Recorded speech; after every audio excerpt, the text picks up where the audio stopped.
Good morning friends. आज हम लोग पहला चैप्टर अपना स्टार्ट करेंगे, डेट इज लॉगरिथम। तो पहले समझो कि लॉग होता क्या है। तो अगर कोई नंबर है जैसे log x equals to y, तो मुझे x का वैल्यू निकालना है y के a के पावर को रेज करके, मतलब a को पावर के फॉर्म में कन्वर्ट करके। जैसे x को लिखा जा सकता है, इसको क्या कर देना है तुम लोग को, पुशअप कर देना है। a रेज टू पावर क्या होगा, ये y। तो x equals to a raise to power y। तो x का वैल्यू इस तरीके से निकाला जा सकता है, ये लॉग बोलता है। पर यहाँ पे कुछ कंडीशंस हैं लॉग के। पहला कंडीशन ये है कि जो a का वैल्यू होना चाहिए should be greater than 0, a should not be equals to 1 और x should be greater than 0। ये तीनों कंडीशन हम लोग को पहले मान लेना है। फिर इसके अलावा क्या है कि y का जो वैल्यू है कुछ भी हो सकता है। y में बी नेगेटिव, पॉजिटिव और 0। ठीक। तो एक और चीज कि लॉग और एक्सपोनेंट ये दोनों एक दूसरे से कोरिलेटेड है। जैसे एक लॉग को हमने एक एक्सपोनेंट के फॉर्म में कन्वर्ट कर दिया, ये दोनों एक दूसरे के एंटी होते हैं, रेसिप्रोकल होते हैं। तो अगर ध्यान से देखा जाए तो अगर इस साइड एक्सपोनेंशियल फॉर्म लिखें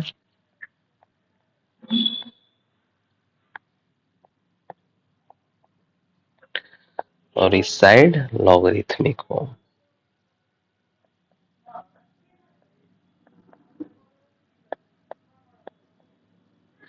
एक्सपोनेंशियल फॉर्म को लिखा जा सकता है x equals to a raise to power y।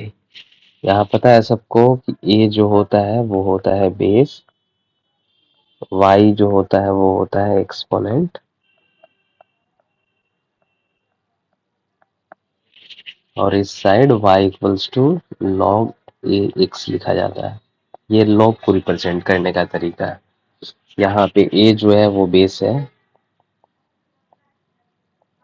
और x जो है वो आर्गुमेंट इसको बोलते हैं, और y को बोलते हैं नंबर।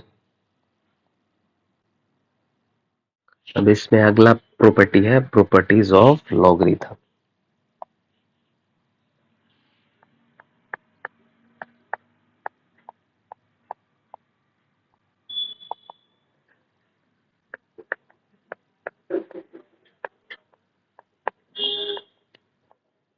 प्रॉपर्टीज ऑफ लॉगरिथम में आते हैं तो उसमें पहला जो प्रॉपर्टी है वो खुद जो हमने पहले कर रखा है कि अगर log x जो है, अगर ये y है तो x होगा a raise to power y। ठीक, लिखते चलो। दूसरा जो प्रॉपर्टी है, अगर log का number same, base same, argument same, इसका वैल्यू जो होता है 1। ठीक, इसका प्रूफ क्या है, तो ये इधर पावर में जाएगा पता है, और ये वाला जो log है वो सामने आएगा। तो a को लिखा जा सकता है a रेज टू पावर 1, यानी a equals to a। Prove हो गया। तीसरा है कि अगर log का बेस a है, आर्गुमेंट 1 है, इसका वैल्यू 0 होता है। सबको पता होना चाहिए वो कैसे होता है। तो यहाँ से 1 को क्या लिखा जा सकता है, a रेज टू पावर 0, और a रेज टू पावर 0 क्या होगा, 1। Property number third. चौथा प्रॉपर्टी है कि अगर log के बेस में a है और यहाँ पे कोई नंबर x है और यहाँ पे x का पावर m है, मतलब ऐसा समझो कि आर्गुमेंट का पावर भी अगर कोई नंबर हो तो क्या करेंगे, तो फिर क्या होगा कि ये m सामने की तरफ आएगा और log जैसे है बेस आर्गुमेंट को एज इट इज लिख दो। मतलब ये क्या होता है, m जो है वो सामने आके इसके साथ मल्टीप्लाई हो जाएगा। कोई दिक्कत? चलो लिख लो, फिर पांचवे प्रॉपर्टी पे जाते हैं।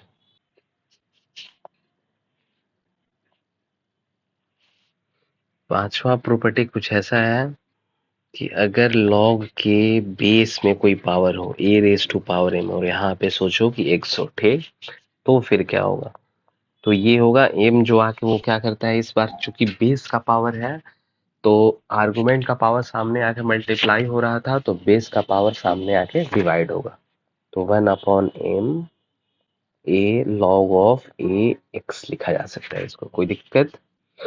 छठा प्रॉपर्टी है कि अगर log का बेस a हो और आर्गुमेंट m हो और फिर log का बेस सेम बेस पे हो, a ही बेस हो और आर्गुमेंट जो है वो n हो। तो यहाँ पे क्या है कि दो सेम बेस वाले नंबर है पर आर्गुमेंट दोनों का अलग अलग है और दोनों एडिशन में है, तो ये प्रॉपर्टी क्या बोलता है कि ये दोनों आपस में मल्टीप्लाई के फॉर्म में हो जाएंगे।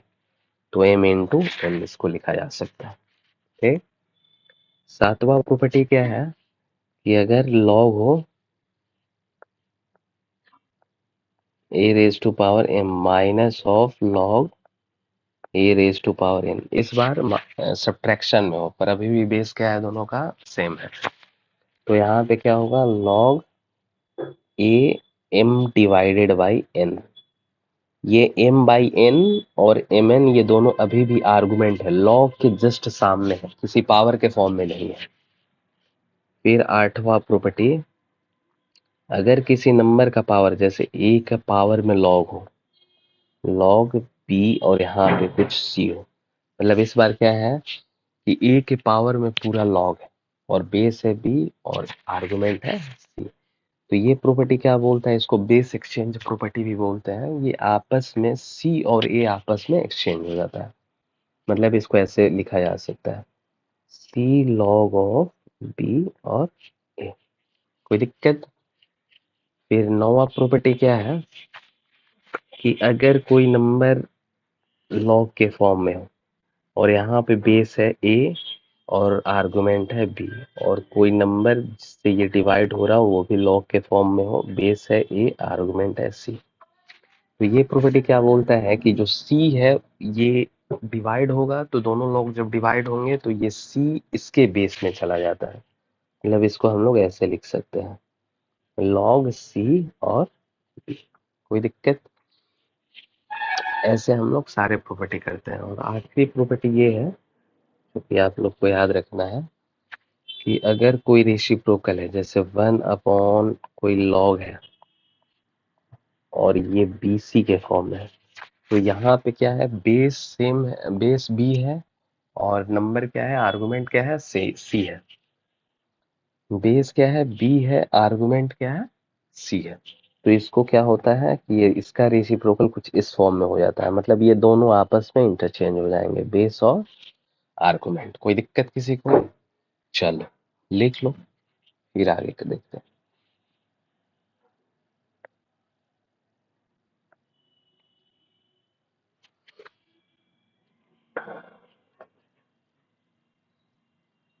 सबसे आखिरी प्रॉपर्टी ये है कि अगर कोई लॉग, मतलब ये बोला जा सकता है कि ये टाइप्स ऑफ लॉग भी है, तो इसमें टाइप्स में देखेंगे हम लोग कि अगर लॉग का बेस ई हो, बेस अगर 10 हो और अगर बेस ई हो, तो इसको अगर बेस 10 हो तो इसको बोलते हैं नेचुरल लॉग। क्या बोलते हैं? Natural log. और अगर बेस ई हो तो इसको बोलते हैं Napier's log.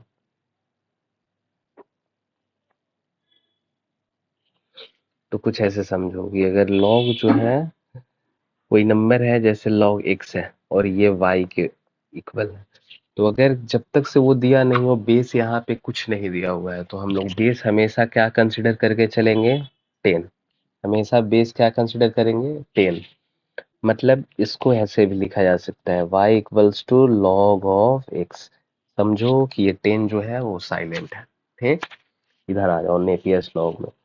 y equals to अगर log और यहाँ पे बेस है ई एक्स, ठीक, तो इस y को लिखा जा सकता है log को फॉर्म में, जैसे यहाँ पे वो बेस छिप जाता है तो यहाँ पे जब छिपेगा तो वो किसी इस फॉर्म में आएगा, ln ऑफ x। कोई दिक्कत? तो ऐसा करो कि इसको भी नोट कर लो और फिर सीधा क्वेश्चन पे आते हैं डायरेक्ट। चलो,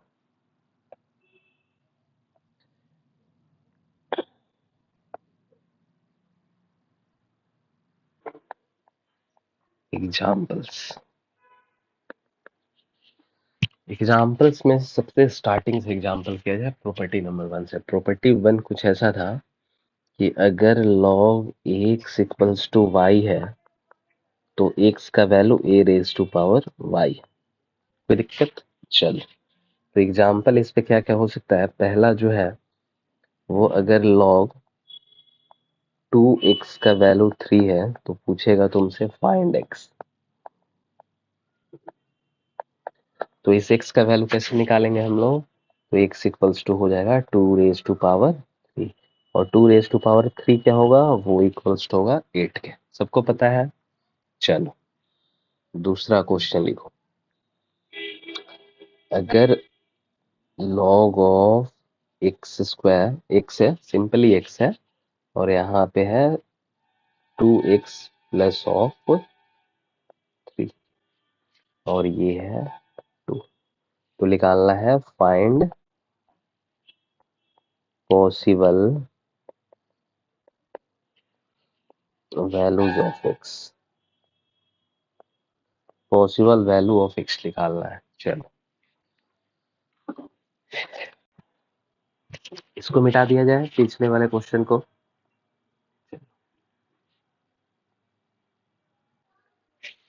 देखो इसको कैसे सॉल्व करेंगे। तो प्रॉपर्टी पता है कि ये वाला जो टर्म है वो कहाँ आएगा? सामने आएगा, यानी 2x+3, और जो ये है इसको पावर में ऊपर पुशअप कर देगा, तो ये होगा एक्स स्क्वायर। कोई दिक्कत? तो 2x+3 equals to x square. अब सबको एक तरफ लाओ, x square minus of 2x minus of 3 equals to 0। X square, इसको फैक्टराइज करना है, -3x plus x minus of 3 equals to 0। Factorisation सबको पता है कैसे होता है। ये दोनों को ऐड करने पे क्या आना चाहिए? -2x, और मल्टीप्लाई करने पे -3x²। तो अब x को कॉमन लो, x माइनस ऑफ 3, और यहाँ से 1 को कॉमन लो, x minus of 3 equals to 0। यानी सॉरी, यानी x+1 जो है वो एक डब्बे में, और x-3 जो है वो एक डब्बे में। तो यहाँ से दो ठो पॉसिबल वैल्यू ऑफ x आएगा।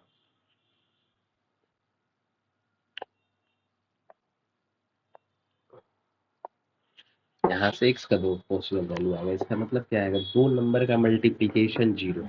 तो या तो ये वाला टर्म 0 रहा होगा, या फिर ये वाला टर्म 0 रहा होगा। कोई दिक्कत? तो यहाँ से x का वैल्यू कितना है? -1, और यहाँ से x का वैल्यू कितना है? ठीक। अब देखो क्वेश्चन हम लोग का कुछ ऐसा था कि log x 2x plus of 3 equals to, यहाँ था 2। अब देखो ध्यान से कि x का वैल्यू क्या यहाँ पे निगेटिव हो सकता है। मैंने पहले ही बता रखा है, कि x का वैल्यू निगेटिव नहीं हो सकता। x must be greater than 0 थे, इक्वल्स टू 0 भी नहीं, सिर्फ ग्रेटर और ग्रेटर होना चाहिए 0 से, ये कंडीशन था। और फिर ये जो 2x+3 है उसका भी वैल्यू क्या होना चाहिए? 0 से बड़ा होना चाहिए। तो मुझे पता है कि x इक्वल्स टू -1 आ रहा है, तो ये तो पहले रिजेक्ट हो जाएगा, क्योंकि ये आंसर कंसिडर नहीं किया जा सकता। दोनों जगह रखना है, यहाँ भी रखो और फिर 2x+1 में भी रखो। और फिर ये x इक्वल्स टू 3 आ रहा है, तो 3 पे कोई दिक्कत है नहीं, दोनों का दोनों पॉजिटिव है, तो फिर वो करेक्ट है। यानी final answer x equals to.